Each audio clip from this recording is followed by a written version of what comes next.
आपलं लक्ष शरद पवारांना थांबवणं असल्याचं केंद्रीय गृहमंत्री आणि भाजप नेते अमित शहांनी म्हटलंय। उद्धव ठाकरेंनी दगा केलाय, त्यांनाही थांबवण्याचं आपलं लक्ष असलं अमित शहा म्हणालेत। आपलं लक्ष काँग्रेसला पराभूत करण्याचं असल्याचं अमित शहांनी म्हटलेलं आहे। नागपुरातल्या भाजप नेत्यांच्या बैठकीत अमित शहांनी हे मोठं वक्तव्य केलंय। अमित शहा नेमकं काय म्हणाले त्या बैठकीत आपण जाणून घेऊया। आपलं लक्ष शरद पवारांना थांबवणं आहे। उद्धव ठाकरेंनी दगा केला, त्यांना थांबवणंही आपलं लक्ष आहे। काँग्रेसला विदर्भात पराभूत करणं आवश्यक आहे। भाजप सर्वात मोठा पक्ष बनू शकतो का, अशी शहांनी बैठकीतून विचारणा केली।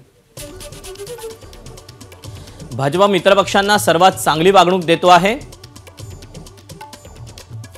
लोकसभेत चांगला निकाल आला नाही हे सत्य आहे,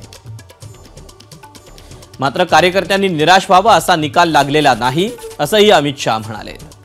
भाजपनं जेवढ्या जागा लढवल्या त्यापेक्षा 50% जास्त जागा जिंकल्याचं अमित शहांनी म्हटलं। विदर्भात जेव्हा यश मिळतं तेव्हा भाजपची सत्ता येते, असं अमित शहांनी आवर्जून सांगितलं। महाराष्ट्रातल्या संघटनेतल्या समन्वयावर भर द्या, असा त्यांनी मंत्र देखील आपल्या कार्यकर्त्यांना दिला।